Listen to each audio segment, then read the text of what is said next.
I'm Billie Geena Hyde, and this is SEO in 2025.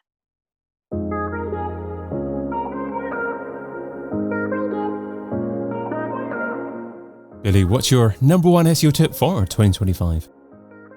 My SEO tip has been a really big tip that I've been going on about for years, and it is get your accessibility right for your SEO strategies.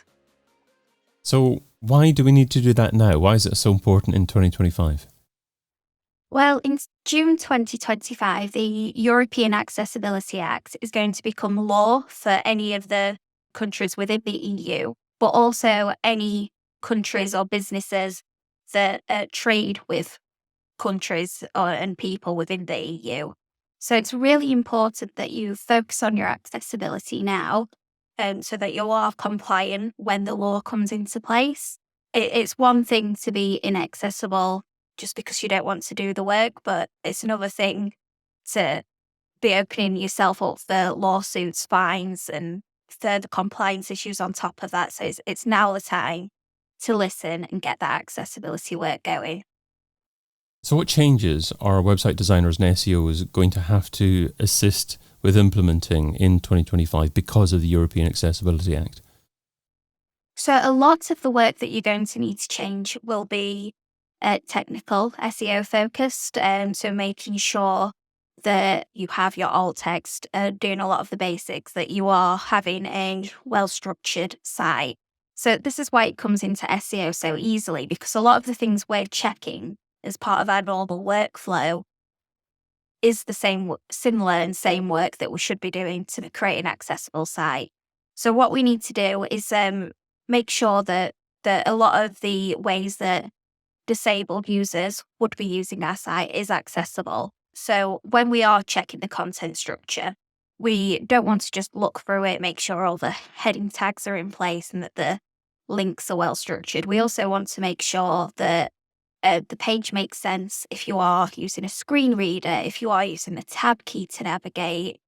We can even look at things like color contrast and just use a few additional tools as part of our normal workflow to identify accessibility issues really early on.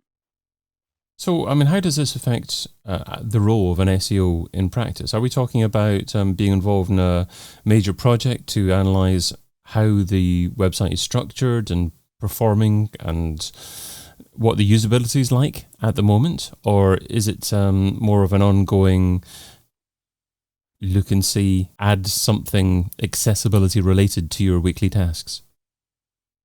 So I am by no means saying that as SEOs we should stop what we're doing and specialize in accessibility. It's just adding minor things to our to-do list or the processes we already have in place, add minor steps to that. So we are just checking accessibility issues as part of our normal workflow rather than either leaving them to be ignored or hoping that a developer or a designer might pick it up, or if you're lucky that there might be an accessibility specialist where you work.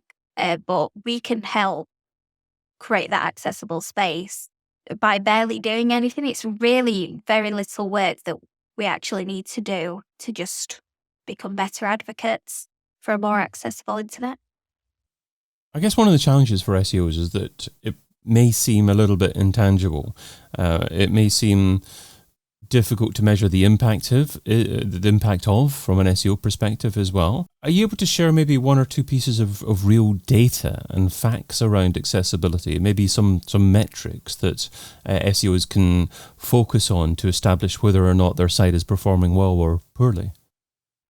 So I'm not going to delve properly into the maths of it all because it gets a bit like, whoa. But if we look at, let's say, the USA as a country, 27% of Americans live with a disability. And according to online studies, 63.8% of the disabled community have access to the internet. That's frequent access to the internet. And 91% of Americans just have access to the internet at some point within their day or life. So what we can do is use that maths and just come up with some figures about how much of our potential customer base could be living with some form of disability. So if we're using those figures that I just mentioned, that's about 18.9% of the total American internet population has some form of disability. That's quite like a large number. That's nearly 20% of your potential customer base that could have some form of disability.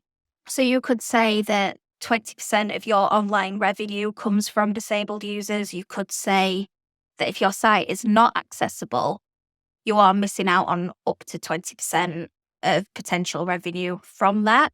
It really depresses me that a lot of the time we have to try and assign monetary value to people and to do this accessibility work. But it is a large number of any population. I'm not going to give the stats like I did just then, but for the UK, I believe it's 15.8% of the UK internet population has some form of disability. And we can break this down country by country. And the really cool thing about data accessibility and SEO, and it's this lovely like cross correlation that if you audited the top 1 million pages of the internet, which has been done, they found that let me just double check so I don't make it up. I do have the data right in front of me. So studies have been done where they've crawled and looked at the top 1 million pages across the internet and have found that 96% of them are not accessible. So what that tells me is that we know a large amount of the internet population has some form of disability, but we also have a competitive edge. It's very unlikely our competitors are doing the work to create an accessible site. And the fantastic correlation between it all is that a lot of SEO best practices directly tie into accessibility and vice versa. So what we can do is not just do our basic job, is do that additional auditing, get that extra compliance done. And we're not just improving our online rankings, but we're also creating a better user experience for disabled users. And I think that's the amazing thing about it all this data and the business case. And if you've already built the business case for SEO, just sneak a little bit of accessibility work in there. It doesn't. No notice. Yeah. It's not going that far out of your way to do the work. So the figure that jumped out at me was 96% of web pages out of the top million web pages not being accessible. That seems an incredible number. So, I mean, how are we coming up with that figure? How's that figure being defined? Is it as simple as not being fully accessible and navigatable by screen readers? This is a very like how long is a piece of string answer, but WebAIM conducted a study where they looked at the homepage of the top 1 million websites, and they was using a auditing tool which is called Wave to see what issues were popping out and to get an understanding how accessible a website is for disabled users. And they looked at trends over time for this. It's really, really interesting. Like I can send yourself and the Majestic team the entire study.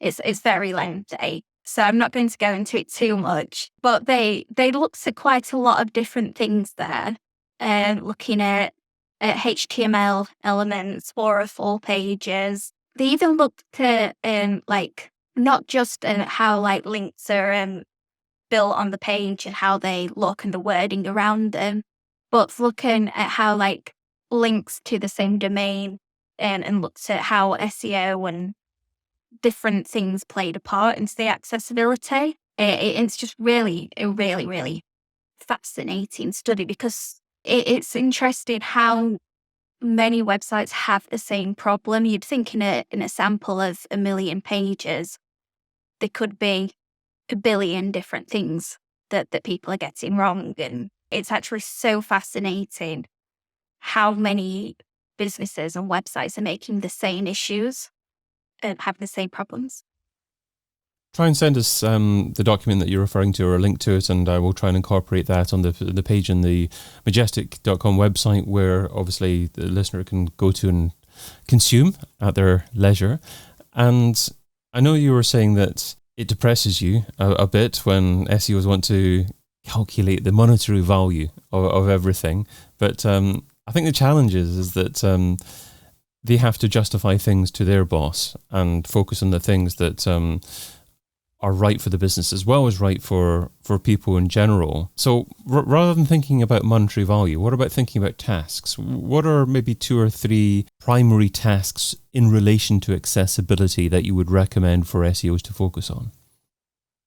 The tasks I tend to look at more, I'm really interested in limited mobility, but accessibility is such a diverse piece of work. So what the things I immediately look at is, can I navigate a page or an entire website only using the tab key and the enter key? So do I go down the page in a logical order, and then can I select the links that I want to select? And this gives me an idea of how navigable the page is. It's not a fun word, is it? No, it's an awful word. And then I will do the exact same with JavaScript switched off. I like to see how JavaScript actually affects the usage here. It's a really common problem that you can't select links when JavaScript has been disabled. And I find that is one of the main things I check for. A really quick SEO win. Is there a HTML sitemap there? Does it make sense? Again, can I navigate that properly? And then I will also use a screen reader to listen to a page. And I want to make sure that the buttons, the tables, images, and links are well described as I go through the page. So it's just a listening case. Like, do I understand where I'm going if I'm not looking at that page and it's just speaking to me? Do I understand what I'll be seeing, what I should be seeing, and where I should be going? And make notes on the user experience, because it's really important. We know that to keep a user on site. The longer they're on, the more likely they're going to convert. The more pages that they see, we can take them down the funnel to a sales. And it's very much the same. We want to give them a good experience from landing on the page to checking out. So just try and do that process in a few different ways. And that's the biggest way and the way you'll learn the most. Can AI assist with this? Have you attempted to use AI to improve accessibility? Yes and no. So there are some tools out there that are going to promise you that they'll fix your entire accessibility on your website just by using AI. AI is fantastic at helping you understand data, helping you summarize your findings potentially.